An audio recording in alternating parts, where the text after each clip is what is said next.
Hello friends, कैसे हैं आप। सर आज मत पूछिए किस तरीके का हाल है। आज हाल बेहाल है और आज तो बस ये सोचते रहे कि कब 3:30 बजेंगे। और एक्सचेंज तो बात कर रहे हैं भाई 3:30 बजे नहीं, मार्केट आवर्स को और बढ़ाने की तैयारी जो है कर रहे हैं एक्सचेंजेस। लेकिन आज तो जो है 3:30 बजे ही जो है काफ़ी भारी पड़ते हुए उन लोगों को सबसे ज़्यादा परेशानी हुई होगी जिनकी तेज़ी की पोजीशन थी। हमारी भी कुछ पुट राइटिंग थी और वो पुट राइटिंग कैसे भाई साहब तेज़ी से मतलब लॉसेस बढ़ रहे थे उन पुट्स के अंदर। और जो कॉल बेच रखी थी उनमें नहीं थी, लेकिन हमने क्या किया कि सुबह ही एक अच्छी हैज लेने की कोशिश की और हैज को हमने पुट से ही हैज करने की कोशिश की। तो उसकी वजह से जो है काफ़ी जो है कंफर्टेबली हम जो है बच पाए और हमने जो है कोशिश की कि एडजस्टमेंट कर ली जाए। और कल के लिए जो आउटलुक है उसी हिसाब से जो है हम सौदे लेते हुए कल नज़र आएंगे। तो कल का आउटलुक तो मैं आपके साथ चर्चा करूंगा ही। बहुत सारे जो तेज़ी वाले लोग थे वो तो देखिएगा आज परेशान रहे, मंदी वाले मज़े लेते रहे कि भाई साहब आज तो मज़े काटते हैं। और जो लोग पोजिशनल ट्रेडर्स हैं, मतलब ऑप्शंस में पोजीशंस ली पोजीशन के साथ प्ले करते हैं, वो लोग एडजस्टमेंट करते हुए नजर आए जैसा कि हम। बट कुल मिला के एक अच्छा खासा जो है दिन जो है पोजिशनल ट्रेडर्स के लिए भी रहा होगा, क्योंकि डायरेक्शंस दिख गई थी। और जिन लोगों ने जो है मंदी कर रखी है उनके लिए भी, लेकिन तेजी वालों के लिए आज एक पेनफुल दिन था। लेकिन मेरा जो व्यू है वो थोड़ा सा आज डिफरेंट है। और आज डिफरेंट क्यों है वो भी मैं आपको थोड़ी देर बाद बताऊंगा। और सबसे पहली बात है कि आज निफ्टी ने 17,554 पर सपोर्ट लिया। तो चर्चा करेंगे अभी मेरा व्यू क्या है उसकी। लेकिन सबसे पहले देखते हैं निफ्टी 50 आज 17,554 कहाँ से चला। आज खुला भाई 17,555 पे। ये देखिएगा आज का 17,555 आज का ओपन प्राइस। आज का हाई प्राइस 17,772। चलो 15-17 पॉइंट आप खेल लो। उसको खेलने के बाद बाजार, अगर आप इसको छोटे फ्रेम पे बनाओगे तो ये कुछ इस तरीके से बनेगा, मतलब गिरता ही रहा, बीच में थोड़े बहुत उठे। और आज तो ऐसा था जैसे कि मतलब 10वीं मंजिल से पहली मंजिल के ऊपर सांप जो है दीवार के सहारे उतरता हुआ नजर आ रहा हो आपको। तो सीधा मतलब ऊपर जाने का तो कुछ नहीं, बस नीचे ही उतर रहा हो। तो ये था आज का चार्ट पैटर्न। कमजोरी थी, पेनफुल था, पोर्टफोलियो भी आज हिलते हुए नजर आए। फार्मा जो डिफेंसिव जिसे हम कहते हैं वो जनरली ऐसी परिस्थिति के अंदर संभलने की कोशिश करता। तो जो हमारी डिवीज लैब की जो मंदी की पोजीशन थी उसमें आज कुछ प्रॉफिट नहीं आए इतने बाजार गिरने के बावजूद भी। लेकिन हम अपनी उस पोजीशन में बने हुए हैं, हमें पता है कि वो प्रॉफिट दे के जाएगी। और वैसे भी हमने अगले महीने में उसको शिफ्ट कर रखा है। अब अगर हम बात करें निफ्टी 50 की, तो निफ्टी 50 ने आज जहाँ क्लोज दिया वो स्पोर्ट है 17,550। अगर आप 2021 के भी चार्ट खोल के देखेंगे तो वहाँ से भी पता चलेगा 17,550 एक ऐसा लेवल है जहाँ पर बहुत जद्दोजहद हुई थी। और कल भी जद्दोजहद की संभावना है। मेरा निफ्टी में और बैंक निफ्टी में जो आउटलुक है ना वो अब सुन लीजिएगा। पहले मैं निफ्टी की बात करता हूँ। निफ्टी में मेरा आउटलुक है, देखिएगा मैं गलत भी हो सकता हूँ, ठीक भी हो सकता हूँ। ट्रेड लें, अपने फाइनेंशियल एडवाइजर से सलाह लें, तभी लें। एजुकेशनल पर्पज से बता रहा हूँ, मैं अपना व्यू आपके सामने रख रहा हूँ। निफ्टी 50 मुझे पहली प्रोबेबिलिटी लगती है कि बाजार फ्लैट खुले या नेगेटिव खुले, बाजार नीचे जाए एक बार। हो सकता है 450 चला जाए, 400 चला जाए। लेकिन ध्यान रखिएगा, मुझे जो लगता है ये दिन के टाइम में अच्छा पुल बैक देगा। और ये पुल बैक एक शॉर्ट कवरिंग रैली होगी, ध्यान रखिएगा। एक टेक्निकल बाउंस बैक होगा। इसका कतई ये मतलब नहीं है कि तेजी होगी, बट ये तेजी होगी, नीचे से होगी। फिर हम इसको दोबारा से रिव्यू करेंगे उसके बाद क्या होता है।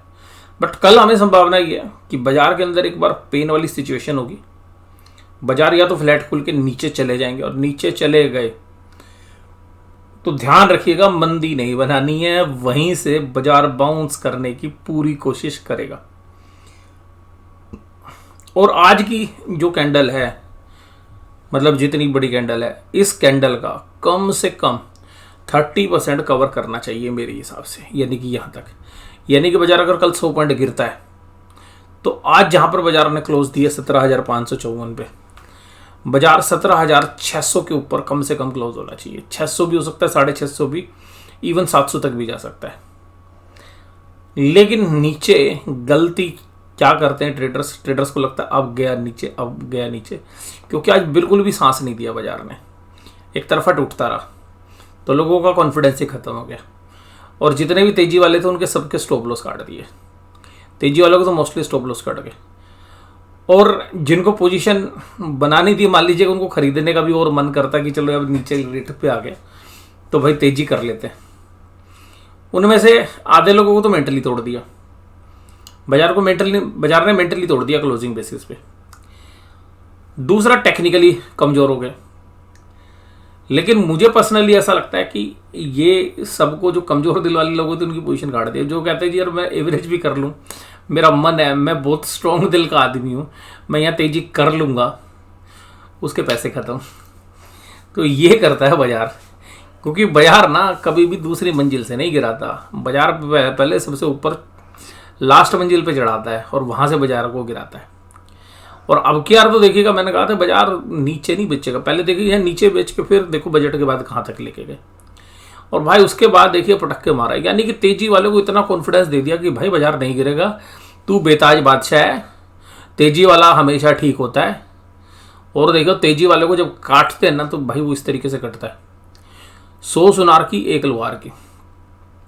आज बहुत बुरे वाला काटा है, ठीक है जी। लेकिन मुझे लगता है भाई अब वो गलती नहीं करनी है। जो लोग ये कहते हैं ना रविंद्र सर हमेशा मंदी में रहते हैं, तो वो कान खोल के सुन लो भाई, आज मैं कल के लिए मंदी में नहीं हूं। मेरी पोजीशन हो सकता है जो भी हो स्टॉप लॉस भी कर सकते हैं, मैं इस बात की बना नहीं कर रहा, बट मुझे लगता है कि बाजार कल एक बार नीचे जाएगा और नीचे जाएगा उसके बाद पुल बैक करेगा। उसी के हिसाब से हमने कल अपना ट्रेड प्लान बनाना है, ठीक है जी। अभी कोशिश वही है। और मैं अभी ज़्यादा डाउ जोन्स वगैरह को भी नहीं देख रहा, किसी को नहीं देख रहा। मैं अपने चार्ट के हिसाब से, मैं अपनी जो चार्ट्स हैं, डेटा पॉइंट्स हैं, मेरी खुद की समझ है, जो पुराना एक्सपीरियंस है, उससे मैं देख रहा हूँ। ये देखिएगा यहाँ से बजट के आसपास, ये 1 2 3 तीनों कैंडल्स आइडेंटिटी देखिएगा कहाँ पर आके मिलती है, 17,400 के आसपास आके मिलती है। ये जो लेवल्स हैं ये कल बाजार फिर पटकने की कोशिश करेगा और यहीं से बड़े प्लेयर माल को बटोरेंगे। हो सकता है घंटा लग जाए, 1.5 घंटा लग जाए, 2 घंटे लग जाए, 2.5 घंटे लग जाए, पर मुझे लगता है 12:30 बजे 1 बजे के आसपास, हो सकता है 1:30 भी बज जाए।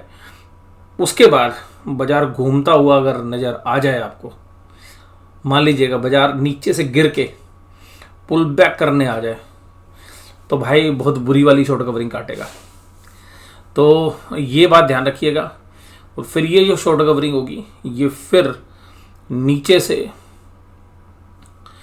हो सकता है कि फिर 1 और 2 दिन की और भी रहे, बट मैं फिर भी ये नहीं कहूँगा कि भाई बहुत बड़ी तेजी होगी। बट हाँ, कल मुझे बाजार नीचे जाके खिंचता हुआ नजर आ रहा है, या तो खुले ही फ्लैट खुल के सीधा ऊपर चला जाए, या नीचे जाके, मैं कल नीचे नहीं देख रहा, कल मैं नीचे से ऊपर देख रहा हूँ। तो मुझे लग रहा है 17,500 के नीचे 17,400 की लाइन में कहीं से भी बाउंस कर सकता है, कहीं से भी, 460 से भी, 470 से भी, 450 से भी। आज ITC, Bajaj Auto, Divi's lab 3 को छोड़ दो, बाकी सब कहाँ पे थे, सब माइनस में। रिलायंस 34 पॉइंट, अदानी इंटरप्राइज, भाई बहुत बार लोगों को आगाह किया दूर रहो अदानी इंटरप्राइज से, दूर रहो। और अब देखिएगा अदानी इंटरप्राइज आ गए 1400। आज एचडीएफसी बैंक ने भी ना भाई जो 1640 तोड़ा ना, तब लग गया था मैंने भाई आज इसको निपटाएंगे। बजाज फाइनेंस 6198, आईसीआईसी बैंक, सब जगह कमज़ोर थे, इनमें कुछ जगह पे टेक्निकल बाउंस आना है। और जो क्योंकि जो एचडीएफसी बैंक है जो वहाँ पे हमें लग रहा है एडवांस डिक्लाइन रेशियो बहुत ख़राब थी आज, 1651 के सामने 377 शेयर। यहाँ पे तो आईटीसी, बजाज ऑटो ही दिख रहे हैं, और डीवीएस लैब यहाँ पे तो माइनस में दिख रहा है, बट वो एडजस्टेड फिगर में प्लस हो गया था। उसके बाद अगर हम बात करें यहाँ पर, Adani enterprises 10.5%, Adani port 6%, Grasim 3.6%, Bajaj finance, JSW, Bajaj Finserv, Mahindra Reliance अभी संकेत यहाँ पर वीकनेस के ही आपको देखने के लिए मिलेंगे। और इसके बाद अगर हम आगे चर्चा करें, निफ्टी बैंक 39,995 40,000 के नीचे क्लोज दिया, 677 पॉइंट, मतलब टेक्निकली दिमाग में सेट कर दिया भाई मंदी है, तेजी मत करके जाना। तो बियर्स ने देखिएगा बाजार को कंट्रोल कर रखा था आज पूरा, और एक बड़ी कैंडल, पांचवी कैंडल पूरे चार्ट में मैं कह रहा था 4 कैंडल ही बनती है, ज़्यादातर 5 नहीं होती रेड। अभी तक आपको जो चार्ट पे दिख रहा है, ऐसा नहीं कोई रूल की 5 नहीं हो सकती, 6 नहीं हो सकती हैं, बट मैंने कहा था कि चार्ट पे जो है 4 है, तो एक रिलीफ हो सकता है नीचे से मिले। बट कल मुझे लगता है कि कल नीचे से रिलीफ मिलना जो है लगभग जो है तय है, लेकिन मंथली एक्सपायरी है तो जद्दोजहद पूरी रहेगी। लेकिन ध्यान रखिएगा अगर 12-1 बजे तक बाजार गिरना बंद कर दे, मैं देखो सीधी बात बोलता हूँ आपको, 39,500 के आसपास ना बहुत जबरदस्त स्पोर्ट है। अगर बाजार 39,500, 39,600, 39,700 कहीं से भी स्पोर्ट लेके ऊपर की तरफ चलना शुरू कर दे, ये मत समझ लेना कि उल्टा आएगा। बाजार अगर 39,500, 39,600, 39,700, 39,800 कहीं से भी स्पोर्ट लेके अगर कल 40,000 के पार चला गया और खड़ा हो गया आधा 1 घंटा, तो बाजार भाई 40,500 पे क्लोज देगा, 40,300 से 40,500, तो फिर वो उल्टा नहीं जाएगा पलट के, इस बात की संभावना हमें लग रही है निफ्टी बैंक के अंदर भी। और ये भी देखिएगा आपको, ये सब बजट के आसपास के सेशन है, ये है 25 जनवरी का, 26 जनवरी की छुट्टी थी, फिर ये बजट का, और फिर ये देखिएगा सारे मूव्स आपको नज़र आ रहे हैं। तो यहाँ पर आने के बाद मैं तो देखिएगा वी शेप रिकवरी मान रहा हूँ, कल नीचे जाके बाजार ऊपर आना चाहिए। HDFC bank, ICICI bank, SBI, Kotak Mahindra, Axis bank, ये सब कहाँ पे थे? ये सब भाई साहब सेंचुरी ठोक रहे थे। HDFC बैंक ने डबल सेंचुरी ठोक दी, ICICI बैंक ने single century, SBI, Kotak Mahindra, Axis bank. और देखिए मुझे इन्वेस्टर्स के लिए एक ही बात बोलनी है कि कोटक महिंद्रा बैंक यहाँ पर वेल प्लेस्ड है, और मुझे लगता है कि 1 से 1.5 साल के जो इन्वेस्टर्स हैं उनके लिए शायद ये वैल्यू पिक जो है होती हुई नजर आएगी। हालांकि परफॉर्मेंस कोई बहुत अच्छी नहीं आई है, बट मुझे लगता है कि जिस तरीके की वैल्यूएशन इसको मिल रही है और जो पास्ट में मिल रही थी वहाँ पे थोड़ी इंप्रूवमेंट आएगी, और कंपनी के बिजनेस में भी इंप्रूवमेंट आ रही है। बस थोड़ा सा चैलेंज यही है कि उदय कोटक जी अपने बाद के अपने लड़के को सेट करेंगे या प्रोफेशनल मैनेजमेंट को रखेंगे। प्रोफेशनल मैनेजमेंट आएगी तो देखिएगा शेयर रीरेट हो जाएगा, अगर अपने लड़के को सेट करने की कोशिश करेंगे तो फिर थोड़ी सी दिक्कत हो सकती है।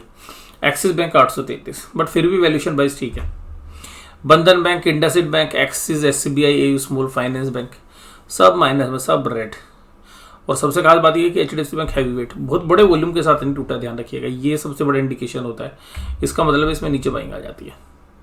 ICICI बैंक नॉर्मल वॉल्यूम से थोड़ा सा ज़्यादा था, Kotak Mahindra bank normal volume से थोड़ा ज़्यादा, SBI नॉर्मल वॉल्यूम से सब 10-15% ज़्यादा थे, एक्सपायरी के डेट के आसपास हो सकता है एक्सिस बैंक भी। तो यहाँ पर एक ध्यान रखिएगा, कहीं पर भी इनमें पिकअप बन के एक बार पुल बैक में ये जो शेयर्स हैं दिखा सकते हैं। और 22 फरवरी को 579 करोड़ की FIs ने सेलिंग, DIs ने बाइंग की, और DIs देखिएगा बैकफुट पर आ गए। DIs जिस तरीके से एग्रेसिवली खरीद रहे थे वो नहीं है अब। 2,732 करोड़ का इंडेक्स फ्यूचर बेच दिया, 1,152 करोड़ का स्टॉक फ्यूचर्स बेच दिया, बेहिंतिया बेचा है। कल मैंने बात की थी कि यार सेल की फिगर है तो मैं बहुत बड़ा मूव नहीं देख रहा हूँ, लेकिन फिर भी बड़ा मूव हुआ। आज इन्होंने ऑप्शंस खरीद के गए हैं, और ऑप्शंस की खरीदारी की बड़ी फिगर है। देखिएगा जो सस्ते मिल रहे थे वो कॉल्स ऑप्शंस मिल रही थी, तो मुझे लगता है कि फ्यूचर्स में सेल है, कैश में शॉर्ट है, स्टॉक फ्यूचर शॉर्ट है, तो अल्टीमेटली ऑप्शंस में तो हेजिंग बाई साइड लेके गए होंगे। मुझे लग रहा है कि जो मैंने भी आपके साथ एनालिसिस किया वो शायद सटीक बैठना चाहिए कल, लेकिन फिर भी देखिए बाजार है, कुछ चीज़ निश्चित नहीं होती है, हम तो अपना एक एनालिसिस कर ही लेते हैं आपके साथ। स्पोर्ट देखिएगा 17,554, 0.5471 पुट कॉल रेशियो, यहाँ पर भी भाई ये ओवरसोल्ड हो गई हैं। तो बाजार जब ओवरसोल्ड होता है टेक्निकल बाउंस बैक दे सकता है, लेकिन पहले टूट भी सकता है। तो ध्यान रखिएगा, जो बड़े जिगर वाले लोग हैं उनका लिए कल का काम है। मंदी जो खरीद गया कल, मुझे लगता, पर मैं ये नहीं कह रहा कि इसको लेके जाना है लंबा, भाई अपने टाइम के हिसाब से निकलना ही पड़ेगा। हो सकता है कल शाम को निकलने का मौका मिल जाए, या फ्राइडे को भी, अगर कल तेजी बंद हो गया फिर फ्राइडे को एक मौका मिल सकता है। और तो Dow Jones industrial average 33,124 flat है। डाउ ब्रेंट क्रूड 80 बना गया, हमारे लिए तो बढ़िया है, लेकिन भाई मंदी की आशंका भी जो है पूरे विश्व में कॉल राइटिंग देखो 17,000 17,800 भाई, इतनी जबरदस्त कॉल राइटिंग कोई भी आदमी देख के कहते भाई बाजार ऊपर जा ही नहीं सकता। और पुट राइटर पर ये देखिएगा इतनी जबरदस्त कॉल राइटिंग के बीच, मतलब इतनी मंदी होने के बावजूद जो पुट राइटर है ना भाई वो भी पीछे नहीं हटने के तैयार। 25,000 कॉन्ट्रैक्ट लिख दिया, बताओ इतनी मंदी में भी 17,500 पे, 17,600 से इन्वेंटिंग कर ली। और इसके नीचे 17,400 17,500 ये नीचे राइटिंग है, ये भाई ये पूरी प्रोटेक्ट करेंगे। और मैंने कहा 17,400 17,500 के बीच की तो भाई बाजार ऐसा है यहाँ से बाउंस करना जो है निश्चित सा हमें लगता है। और इसी तरीके से 40,000 के ऊपर देखिए क्या कॉल राइटिंग है 40,000 के ऊपर। पुट राइटर्स को अगर हम देखें तो भाई पुट राइटर्स कम है, लेकिन ऐसा नहीं है पुट अनवाइंडिंग नहीं हो रही है, अनवाइंडिंग अंदर से तो हो गई है लेकिन यहाँ अनवाइंडिंग नहीं है। तो मुझे लग रहा है कल भाई 39,700 39,600 लगे बाजार, एक बार लगता हुआ जाए वहाँ पे, फिर परिस्थितियाँ मुझे लगता है कि बदलेंगी एक बार। और परिस्थितियाँ क्या बदलेंगी वो मैंने आपको बता ही दिया। परिस्थितियाँ नीचे से पुल बैक करने की है। मेरा एक व्यू है सीधा सीधा, मैं आपको इधर उल्टी सीधी लाग लपेट के नहीं, मैं गलत होऊंगा या ठीक होऊंगा, ठीक है, बट मैं अपना व्यू एकदम सीधा रख रहा हूँ। गलत हो या सही हो तो कल पता चलेगा। मैं कह रहा हूँ भाई बाजार आज क्लोज वीक हुआ है, नीचे जाएगा, सारी दुनिया मंदी मंदी नए मंदी के टारगेट दे देगी, भाई मेरा नहीं है। मैं थोड़ा हो सकता है कि गलत तरीके से सोचता हूँ या मेरा सोचने का तरीका थोड़ा अलग है, और गलत ठीक सब होते हैं भाई बाजार में, और सबकी अपनी व्यक्तिगत राय होती है। बट मेरी राय ये है कि कल मंदी जब सुबह होगी तो बेचनी नहीं है, उस मंदी को खरीद के चलेंगे। कंदी कैसे खरीद के चल सकते हैं भाई, देखो जो ऑप्शंस के बायर हैं, जो ऑप्शंस के बायर हैं भाई वो तो अपने कॉल ऑप्शंस खरीद सकते हैं। उनको लगता है कल ही हो जाएगी पुल बैक तो भाई कल की ऑप्शंस खरीद सकते हैं। कम पैसा लगेगा, चल गया तो भैया लॉटरी लग जाएगी, नहीं सारा पैसा बर्बाद। जो दूर वाले हैं वो अगले हफ्ते की ऑप्शंस खरीद सकते हैं, यानी कॉल खरीद सकते हैं। जिनको लगता है अभी नहीं महीने में तो हो ही जाएगी यहाँ से, बट मुझे नहीं लगता कि वो ठीक है इतना लंबा, बट क्योंकि वो भी 1,000 रुपये की ऑप्शन आती है 800-900 की। और जो हमारी तरीके सोचते हैं कि यार पुल बैक करेगा, तो भाई 40,000 की अप्रैल मंथ की पुट 850-860 रुपये में बिक रही है, तो 850-60 रुपये का क्वेश्चन हो सकता है। उस पुट को बेचेंगे, ऊपर बाजार चला गया 300-400 पॉइंट मान लीजिएगा, कल ही नीचे से रिकवर करके मान लो जो कल अगर नीचे खुलेगा तो 900-950 हो जाएगी, और फिर नीचे से ऊपर पुल बैक करेगा तो शाम होते होते 900 की बेचोगे 700 रुपये में, बाद में शाम तक आपको कवर हो जाए 200 रुपये लेके, अपने रिस्क भी कम, और भाई 700 पॉइंट तो आपको क्वेश्चन ही मिल जाएगा, तो वो सॉरी 900 पॉइंट का तो क्वेश्चन ही मिल जाएगा, तो वहाँ पे 200 रुपये ले जाके जो इंटरडे में भी जो पोजीशन है वो काट सकते हैं। तो इसमें क्या है कि भाई मार्जिन ज़्यादा चाहिए, क्योंकि अगर पुट बेचोगे तो तेज़ी खेलोगे तो, और ज़्यादा नीचे भी चला जाएगा तो भी क्या है कि वो थोड़ा सा डेल्टा उसका कम है क्योंकि अगले महीने की है, तो वहाँ पर थोड़ा सा इंतजार तो करना पड़ता है। मतलब बाजार अगर आपके अगेंस्ट भी चला जाएगा तो 100-200 रुपये का ही नुकसान होगा, तो 100-200 रुपये बनेंगे, 100-200 रुपये बिगड़ेंगे, यानी कि बराबर है रिस्क रिवार्ड। और बट मुझे लगता है कि भाई कल एक पुल बैक आएगा, कल नहीं आएगा तो परसों तो आना ही है। और एक तरफा जब बाजार इस तरीके से गिरता है तो नीचे कोई संभालने वाला नहीं मिल रहा।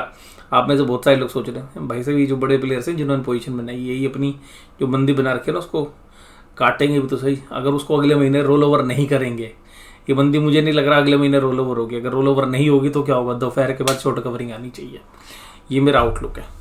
और अगर रोल ओवर हो गई तो भाई फिर तो मंदी रहेगी, बट मुझे चांसेस नहीं लग रहे रोल ओवर नहीं होगी मंदी, मुझे ऐसा लग रहा है, क्योंकि इतनी मंदी रोल ओवर नहीं होगी। बस ये एक इंडेक्स मैनेजमेंट है। और फार्मा आपको बता ही रहा था कि फार्मा खड़ा था आज, बाकी सब गिर रहे थे। तो आज के एनालिसिस में बस केवल इतने वीडियो देखने के लिए धन्यवाद, थैंक यू वेरी मच।